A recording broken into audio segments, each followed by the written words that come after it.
నిన్న జగన్మోహన్ రెడ్డి గారు ఆ టీవీ ఛానల్తో మాట్లాడుతూ ఈరోజు రాజశేఖర రెడ్డి బిడ్డ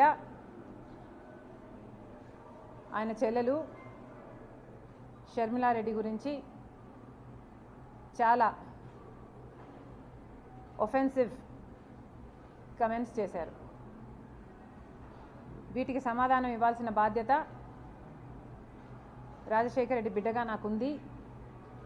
రాజశేఖర రెడ్డి గారిని అభిమానించే వాళ్ళెందరో కూడా నన్ను తప్పుగా అర్థం చేసుకోకూడదు కాబట్టి నేను ఈ సమాధానం ఇవ్వాల్సిన అవసరం ఉంది.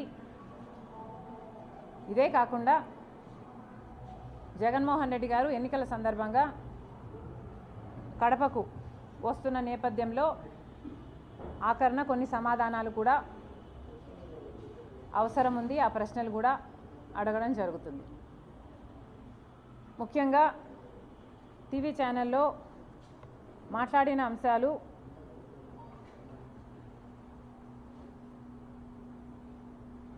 రాజశేఖర రెడ్డి బిడ్డ నేను షర్మిల నాకు రాజకీయ కాంక్ష ఉన్నట్టు, అందుకే రాజశేఖర రెడ్డి గారి కుటుంబంలో భేదాలు వచ్చినట్టు, నా రాజకీయ కాంక్షే దానికి కారణం అన్నట్టు వ్యాఖ్యానించడం జరిగింది. నాకు రాజకీయ కోరిక ఉంది కాబట్టి ఆ రాజకీయ కోరికను ఆయన ఎంకరేజ్ చేస్తే అది నెపోటిజంకి దారితీస్తుంది, కరప్షన్కి దారితీస్తుంది. కాబట్టి ఇవే కుటుంబంలో తేడాలు రావడానికి, భేదాలు రావడానికి ఇదే కారణము అన్నట్టుగా చూపారు. జగన్మోహన్ రెడ్డి గారిని ఆయన చెల్లెలు సూటిగా ప్రశ్నిస్తుంది. జగన్మోహన్ రెడ్డి గారు సమాధానం చెప్పాలి. అసలు రాజశేఖర రెడ్డి బిడ్డను రాజకీయాల్లోకి తీసుకొచ్చింది ఎవరు? జగన్మోహన్ రెడ్డి గారు అరెస్ట్ అయితే 19 మంది ఎమ్మెల్యేలు బై ఎలక్షన్లు వస్తే నేను ప్రచారం చేయాలి అని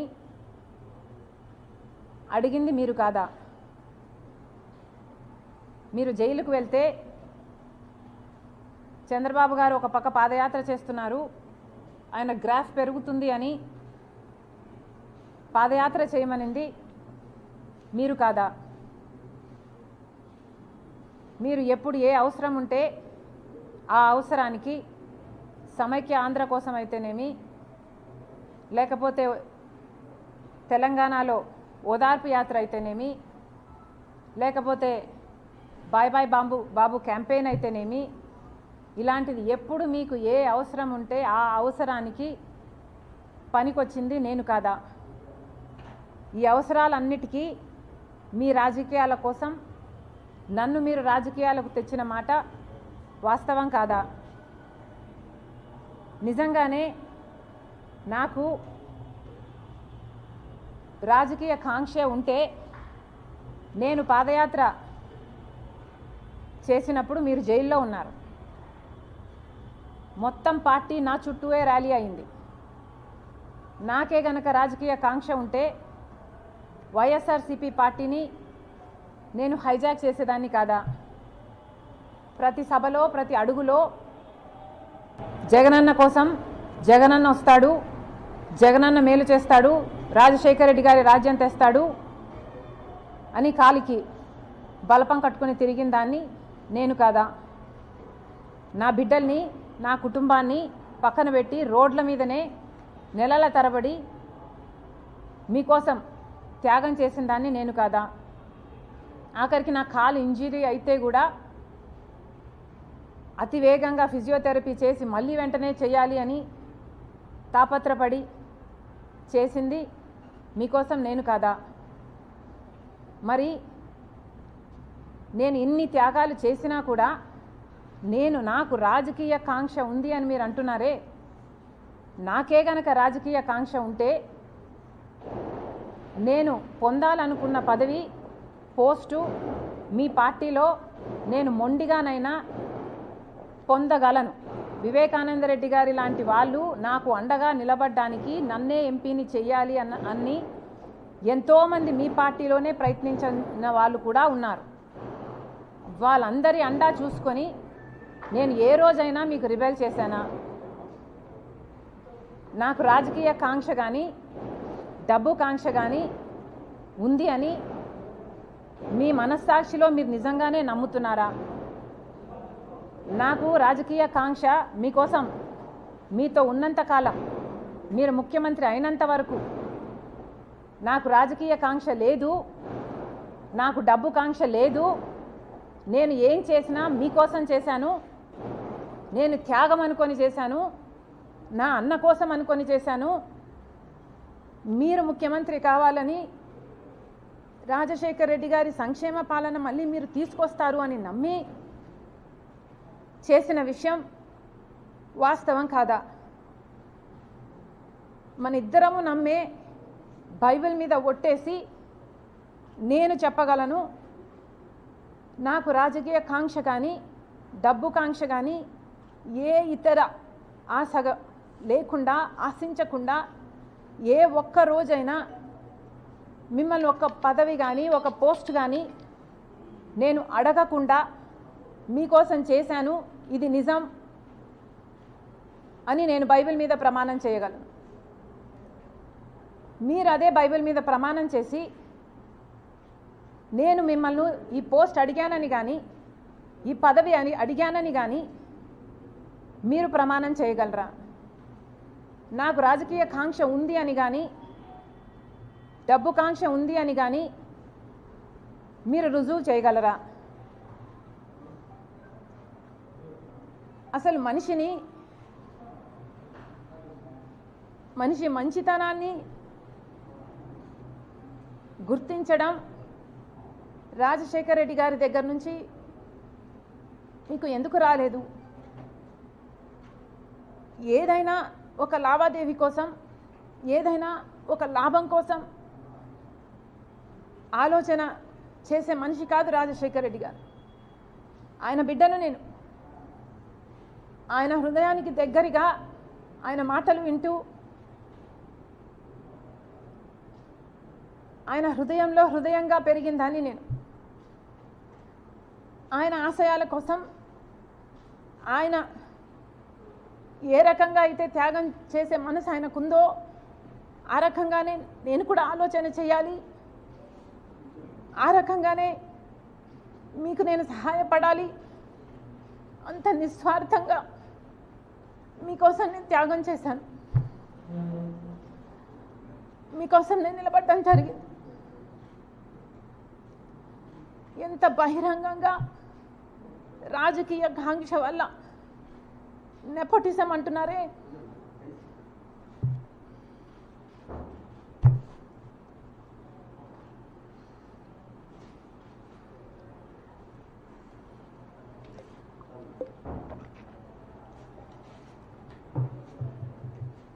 నెపోటిజం అంటున్నారు జగన్మోహన్ రెడ్డి గారు.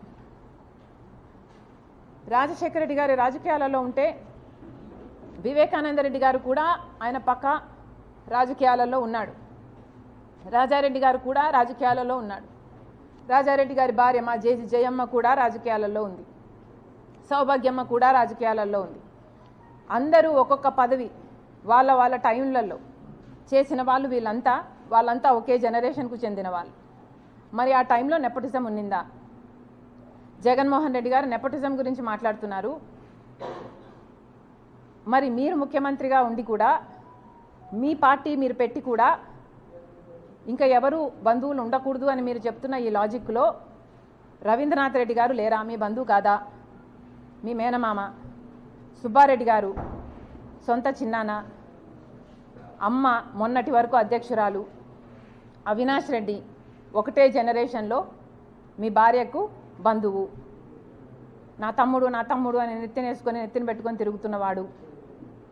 మరి వీళ్ళందరూ మీ పక్కన మీ బంధువులుగా ఉంటే అది నెపోటిజం కాదు. ఈరోజు మీ చెల్లెలు మాత్రమే మీ పక్కన ఉంటే అది నెపోటిజం కిందికి వస్తుంది. మీ మాటలు మీరు ఎంత ఇన్సెక్యూర్గా ఉన్నారో చెప్తున్నాయి. మీకు అర్థమయ్యే మాట్లాడుతున్నారా? మీ మాటలే మీ క్యారెక్టర్ని కాంట్రడిక్ట్ చేస్తున్నాయి. మీకు మీ చెల్లెలంటే ఇన్సెక్యూరిటీ అన్న విషయము మీ మాటలే బయట పెడుతున్నాయి. ఒకసారి ఆలోచన చేసి మాట్లాడండి ఇంటర్వ్యూలలో మాట్లాడినప్పుడు అని జగన్మోహన్ రెడ్డి గారికి చెప్తున్నాం. డబ్బు ఆశ ఉందని నేనేదో కరప్షన్ మిమ్మల్ని చేయమని అడిగానని, దేవుడు మీకు పదవినిచ్చింది బంధువులకు మేలు చేయడానికి కాదు కాబట్టి నేను ఎంకరేజ్ చేయలేదు అన్నట్టు మీరు మాట్లాడడం జరిగింది.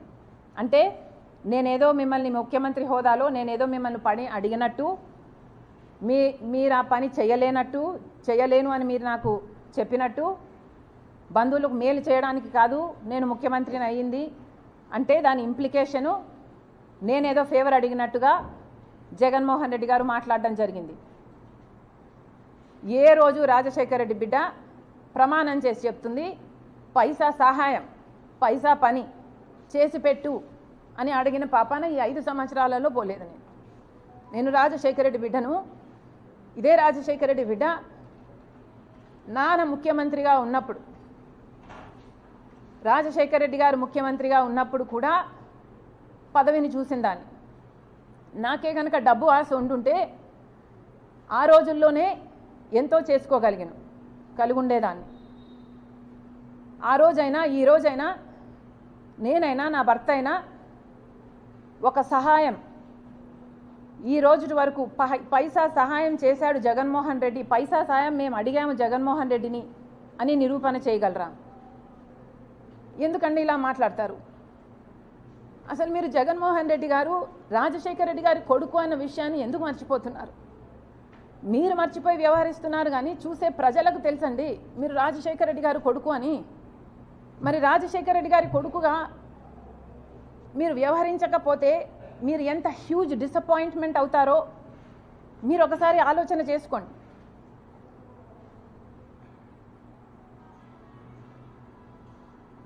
చాలా చెప్పారు, రిలేషన్షిప్స్లోకి రాజకీయాలు వస్తే రిలేషన్షిప్స్ చెడిపోతాయి. జగన్మోహన్ రెడ్డి గారు చాలా లిమిటెడ్గా ఆలోచన చేస్తున్నట్టున్నారు. ఈ ప్రపంచంలో రాజకీయ డిఫరెన్సెస్ ఉన్న వాళ్ళు ఎంతోమంది ఒక కుటుంబంలోనే ఉంటున్నారు.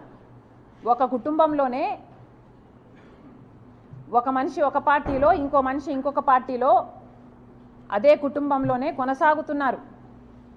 ఇది మీకు తెలియదేమో, చుట్టుపక్కల అడిగి తెలుసుకోండి ఎంతమంది ఎన్ని కుటుంబాలు వేరే వేరే పార్టీలలో ఉన్నాయి. అలా అని ఎన్నో కుటుంబాలలో డిఫరెంట్ ప్రొఫెషన్స్లో ఉన్న వాళ్ళు కూడా ఉంటారు. ఒక కుటుంబంలో ఒకడు పోలీస్ అయి ఉండొచ్చు, ఒక దొంగను అరెస్ట్ చేస్తాడు. అదే కుటుంబంలో ఒక లాయర్ ఉండొచ్చు, ఆ దొంగను రక్షించడానికి ప్రయత్నం చేస్తుంటాడు. ఎవడి ప్రొఫెషన్ వాడు చేస్తాడు.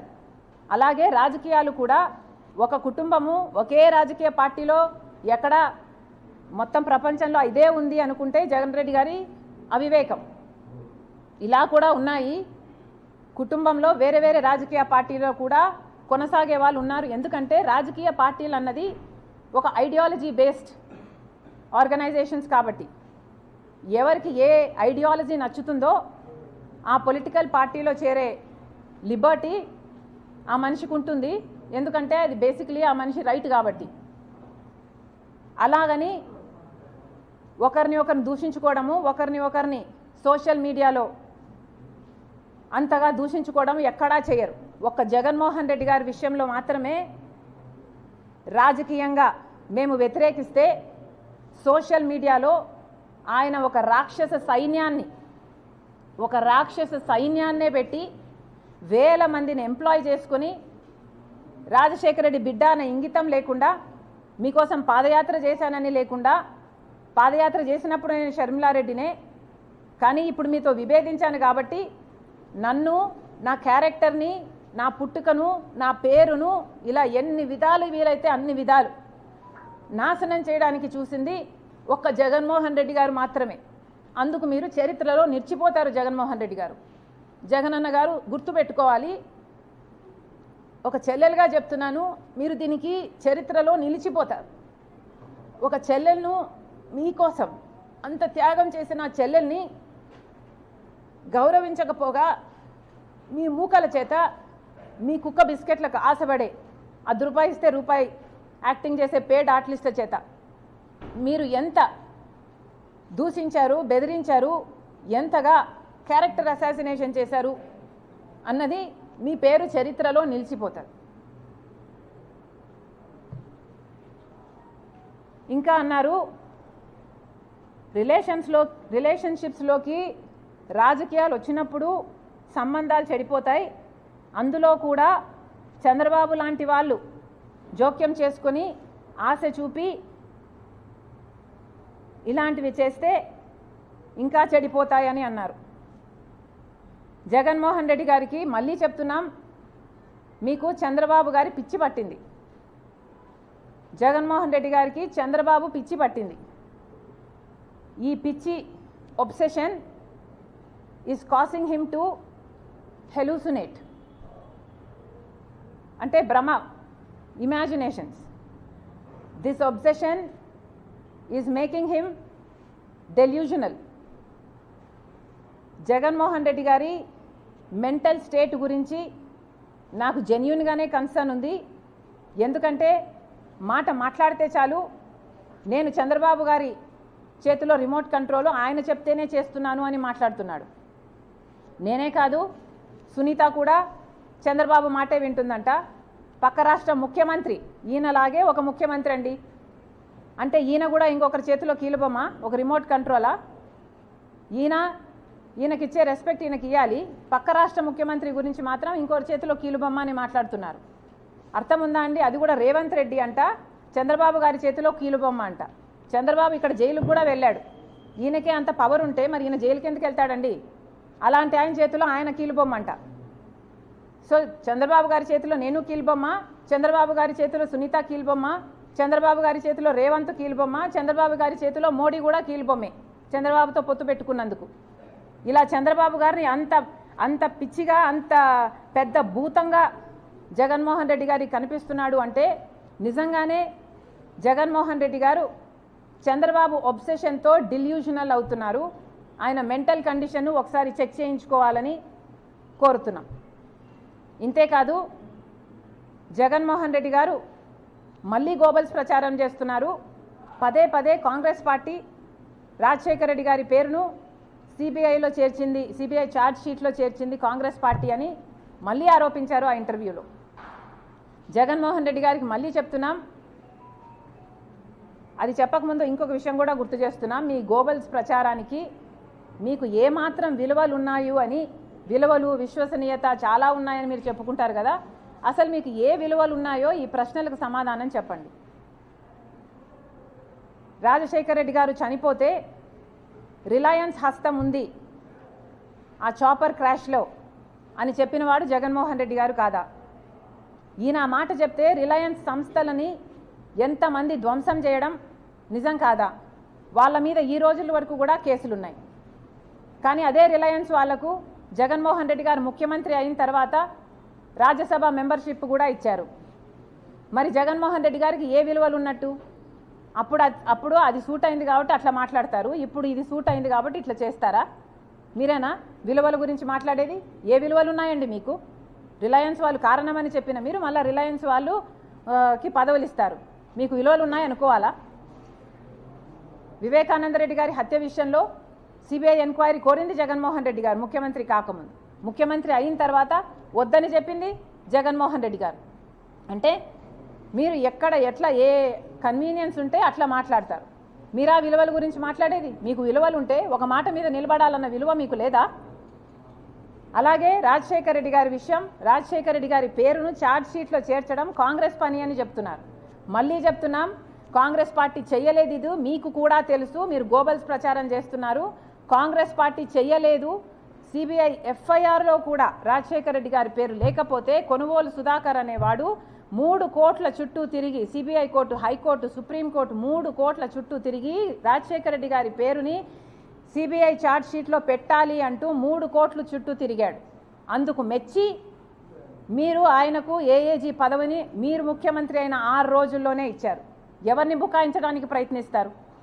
మళ్ళీ అదే మాట మాట్లాడతారు. అన్ని సాక్ష్యాలు ఉండి కూడా, ఇంత తెలిసి కూడా ప్రజలకు అర్థం చేసుకుంటున్నారు అనే ఇంగితం లేకుండా మళ్ళీ కాంగ్రెస్ పార్టీ సిబిఐ ఛార్జ్ షీట్లో రాజశేఖర రెడ్డి గారి పేరును చేర్చింది అని మాట్లాడతారు? అసలు మీకు విలువలు ఉన్నాయా అండి? మీరు కాదా? సొంత తండ్రి పేరుని ఛార్జ్ షీట్లో చేర్పించింది మీరు కాదా? మీరు కేసుల్లో బయటపడడం అసాధ్యం అని కదా మీరు చేశారు ఈ పని. మీరు ఆ విలువల గురించి మాట్లాడేది? ఒక కొడుకుగా మీకున్న విలువలు ఏమిటండి? తండ్రి పేరుని ఛార్జ్ షీట్లో చేర్పించమని ఒక మనిషిని పెట్టుకొని ఆ మనిషి చేత ఆ పని చేపించి తీరా ఆ మనిషికి మళ్ళీ మీరు ఏఏజీ పదవిని ఇస్తారు. మీకు ఏ సంబంధం లేకపోతే ఒక మనిషి మీ తండ్రి పేరుని ఛార్జ్ షీట్లో చేర్చిన వ్యక్తికి మీరు ఏఏజీ పదవిని ఇస్తారా? ఎందుకు బుకాయిస్తున్నారు? మీకు ఎక్కడ విలువలు ఉన్నాయి? కొడుకు అన్న స్థానం, కొడుకు అన్న విలువ, అసలు మీకు కొడుకు అని చెప్పుకోవడానికి సిగ్గుగా లేదా? రాజశేఖర రెడ్డి గారి కొడుకు అని ఆయన పేరు ఛార్జ్ షీట్లో పెట్టించింది మీరు కాదా?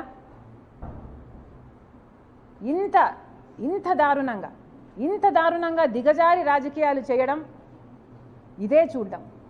మళ్ళీ చెప్తున్నాం, విలువలు, విశ్వసనీయత ఇలాంటి పెద్ద పెద్ద మాటలు మాట్లాడతారు మీరు. అసలు మీకు ఏ విశ్వసనీయత ఉంది? మీ విలువల గురించి ఒక్కసారి ఆలోచన చేసుకోండి. సాక్షి రాజశేఖర రెడ్డి గారి తమ్ముడైన వివేకానంద రెడ్డి గారిని సాక్షిలో దూషించడానికి ఎలా వాడుకున్నారు? మీకు ఆ విలువలు ఉన్నవి? పైనేమో రాజశేఖర రెడ్డి గారి ఫోటో, కిందేమో వివేకానంద రెడ్డి గారి క్యారెక్టర్ అసాసినేషన్. మీకు ఆ విలువలు ఉన్నవి? ఇంటర్వ్యూలో కూర్చొని జగన్మోహన్ రెడ్డి గారు వివేకానంద రెడ్డి గారి గురించి మాట్లాడుతూ ఆయన పర్సనల్ లైఫ్ గురించి పదే మాట్లాడతాడు తప్పితే ఒక్క మంచి మాటనా చెప్పే మనసు రాలేదు జగన్మోహన్ రెడ్డి గారికి. మీకు విలువలు ఉన్నట్టు అనుకోవాలా? వివేకానంద రెడ్డి గారు మీ చిన్నాన్న కాదా? రాజశేఖర రెడ్డి గారికి తమ్ముడు కాదా? ఆఖరి రోజు వరకు అవినాష్ రెడ్డి కోసం ప్రచారం చేయలేదా? వైసీపీ కోసం ప్రచారం చేయలేదా? అలాంటి వివేకానంద రెడ్డి గురించి ఒక్క మాట మంచిది చెప్పలేకపోయారు మీరు. మొన్న కడపకొచ్చి కూడా మీరు ఇదే మాట్లాడారు. ఆయన వ్యక్తిగత జీవితం గురించి మాట్లాడారు తప్పితే ఒక్క మంచి మాట చెప్పలేదు. వ్యక్తిగత జీవితం మీరు మాట్లాడే ముందు 2 రోజుల ముందు సోషల్ మీడియాలో ఆయన వ్యక్తిగత జీవితం గురించి వీడియోలు వైరల్ అవుతూనే ఉన్నాయి. అంటే మీరు ప్లాట్ఫామ్, మీరు బేస్ క్రియేట్ చేసుకొని మళ్ళీ ఆ పాయింట్ని మీరు ఎంఫసైజ్ చేస్తున్నారు. మీకు విలువలు ఉన్నాయా అండి? దీన్ని విలువలు ఉన్న మనుషులు చేసే పనులేనా అండి ఇవి? మీకు వ్యతిరేకంగా ఉంటే ఎవడినైనా సరే బుల్డోజర్ వేసుకొని తొక్కిపడేయడమే. విలువల గురించి మీరు మాట్లాడతారు. విశ్వసనీయత ఉందా మీకు? విశ్వసనీయత ఉంటే కడప ప్రజలకు సమాధానం చెప్పండి. వివేకానంద రెడ్డి గారి హత్య విషయంలో అవినాష్ రెడ్డి గారు ముందక్కడికి వెళ్ళారు అని చెప్పారు. రవీంద్రనాథ్ రెడ్డి గారేమో సాక్ష్యాలు తుడిచేస్తుంటే అక్కడ నిలబడి చూశాడు అవినాష్ రెడ్డి అని రవీంద్రనాథ్ రెడ్డి గారు చెప్తారు. ఆ తర్వాత అవినాష్ రెడ్డి గారు మీకు ఫోన్ చేశారు అని చెప్తున్నారు. ఫోన్లో మీకు అవినాష్ రెడ్డి గారు ఏం చెప్పారు? అవినాష్ రెడ్డి గారు ఒకవేళ ఇక్కడ హార్ట్ అటాక్తో చనిపోయాడు అని మీకు చెప్పుంటే మీకు ఈ రోజు వరకు కూడా అనుమానం లేదా? అంత రక్తం ఉంటే హార్ట్ అటాక్తో ఎలా చెప్పాడు ఈ అబ్బాయిలో ఏదో దాచుతున్నాడు అన్న అనుమానం మీకు ఈ రోజు వరకు కలగలేదా? లేదు, ఆ అబ్బాయి నాకు నిజమే చెప్పాడు, ఇక్కడంతా రక్తం ఉందన్న, హత్య జరిగింది అని చెప్పుంటే మీకు మరి సాక్షిలో హార్ట్ అటాక్ అని మీరు ఎందుకు రాపిచ్చారు? ఈరోజైనా సమాధానం చెప్పండి. ఎంతసేపు ఉన్నా ఆ అబ్బాయి నన్ను కన్విన్స్ చేశాడు అని మాట్లాడుతున్నాడు టీవీలో. ఈ అబ్బాయి అంట 4 ఇంటర్వ్యూలు ఇచ్చాడంట కష్టపడి. సునీతమ్మ 5 ఏళ్ల కష్టం ఎవరికీ కనిపించడం లేదు, ఆయనకైతే అసలుకే కనిపించడం లేదు. 5 ఏళ్ళు న్యాయం కోసం గడప గడప తిరిగి కోర్టు మెట్లన్నీ ఎక్కి పోలీస్ స్టేషన్లో అన్నీ చుట్టూ ముట్టే 5 సంవత్సరాల కష్టం కనిపించలేదు. ఈ అబ్బాయి అంట 4 ఇంటర్వ్యూలు ఇచ్చాడట.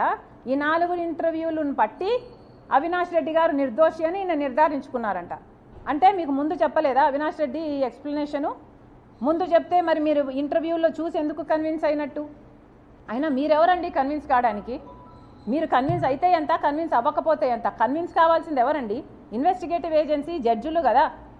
మరి మిమ్మల్ని కన్విన్స్ చేసిన అవినాష్ రెడ్డి సిబిఐని ఎందుకు కన్విన్స్ చేయలేకుండా ఉన్నాడు? వెళ్ళమని చెప్పండి. సిబిఐని తప్పించుకొని ఎందుకు తిరుగుతున్నాడు? సిబిఐ అరెస్ట్ చేయడానికి వస్తే కర్నూలులో అంత 3 రోజుల పాటు బీభత్సం సృష్టించారు కదా. పోలీసులను, మూకల్ని, అంత లా అండ్ ఆర్డర్ ప్రాబ్లమ్ సృష్టించి అసలు చెయ్యి వేయనీయలేదు కదా అవినాష్ మీద. సిబిఐ ఆఖరికి empty handed, it had to go back. That is an insult, a humiliation to CBI in it's history. మరి అంతగా మీరు అంత దిగజారిన రాజకీయాలు చేస్తున్నారే, మరి మిమ్మల్ని కన్విన్స్ చేయడం ఏం అవసరం అండి? మీరు కన్విన్స్ అయితే ఎంత, అవ్వకపోతే ఎంత? ప్రజలు కదా కన్విన్స్ అవ్వాలి. మరి ప్రజలకి సమాధానాలు చెప్పండి. ఎందుకని సాక్షి టీవీలో హార్ట్ అటాక్ అని చెప్పారు?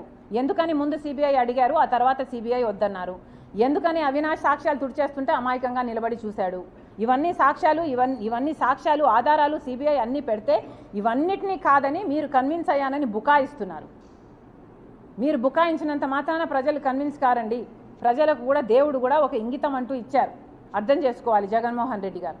విశ్వసనీయత విలువలు అని ఇంత గట్టిగా మాట్లాడుతున్నారే, మీకే గనక విశ్వసనీయత ఉంటే ఈరోజు ఎందుకని 5 సంవత్సరాల అధికారం తర్వాత కూడా మనకు ప్రత్యేక హోదా రాలేదో ప్రజలకు సమాధానం చెప్పండి.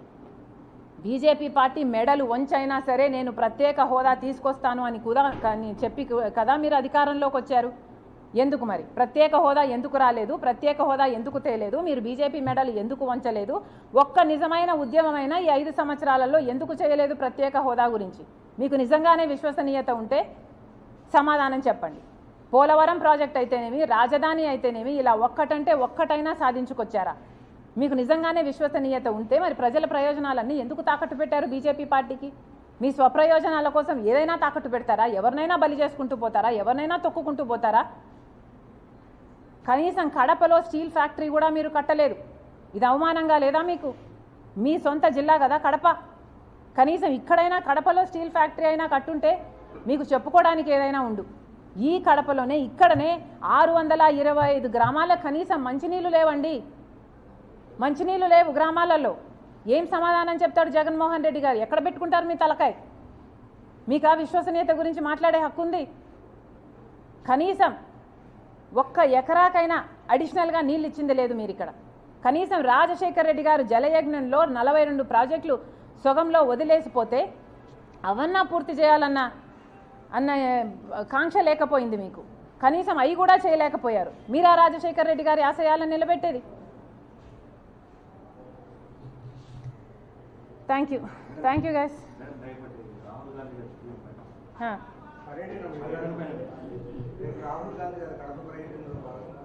భాగంగా వస్తున్నారు. ఓకే, ఫస్ట్ ల్యాండ్ అవ్వగానే ఇడుపులపాయకు వస్తున్నారు. వైఎస్ఆర్ ఘాట్ దగ్గర వైఎస్ఆర్ గారికి నివాళులు అర్పించిన తర్వాత కడపలో పబ్లిక్ మీటింగ్ ఉంది. పబ్లిక్ మీటింగ్లో జనాల్ని అడ్రస్ చేసిన తర్వాత వెళ్ళిపోతారు.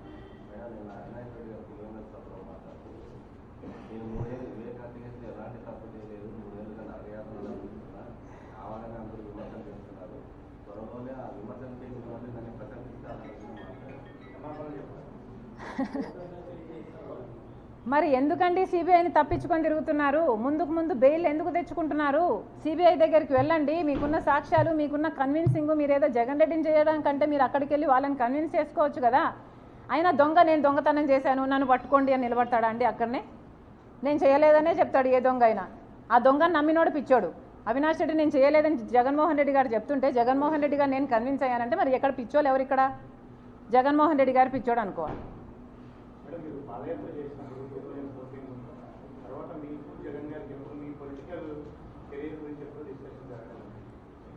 అమ్మా నేను పాలిటిక్స్లోకి రావాలి అన్న కోరిక నాకు కాదు కానీ మిగతా అందరికీ చాలామందికి ఉంది. ఈ పాప పాలిటిక్స్లో షైన్ అవుతుంది, ఈ పాప నీకు బలం అవుతుంది, ఈ పాప పార్టీకి మంచిది అవుతుంది అన్న ఒపీనియన్ను జగన్మోహన్ రెడ్డి గారికి 100ల సంఖ్యల్లో చేసుంటారు. అమ్మ కూడా చేసింది. అమ్మకు కూడా జగన్మోహన్ రెడ్డి గారు నన్ను ఎంపీని చేస్తాను అని మాటిచ్చారు. తర్వాత అమ్మ అడుగుతూ వచ్చింది తప్ప ఎంపీని చెయ్యి అని నేను ఒక్కరోజు కూడా జగన్మోహన్ రెడ్డి గారిని నాకు ఈ పదవి ఇమ్మనని కానీ నాకు ఈ పోస్టు అని కానీ నేను ఒక్కరోజు కూడా నా నోరు తెరిచి అడిగిన పాపాన పోలేదు. ఎందుకంటే నాకు తెలుసు ఆయనకి ఇష్టం లేదు అని. ఏదైనా అన్నకి ఇష్టం లేదులే, అన్నకు వదిలేద్దాంలే, అన్న అడిగాడు చేద్దాంలే, అన్న కోసంలే, అన్న అని పిచ్చి పట్టిన దాని మాదిరి నేను చేశాను. దానికి ఈరోజు అనుభవిస్తున్నాను. అమ్మ చెప్పినప్పుడు కాదండి, అమ్మకి మాట ఇచ్చింది ఆయనే. అదే కదా ఆవిడ అడిగేది. మాట ఇచ్చావు కదా నిలబెట్టుకో అని ఆవిడ అడుగుతుంది. ఇంకొద్దులేమ్మా ఇవన్నీ అనవసరం.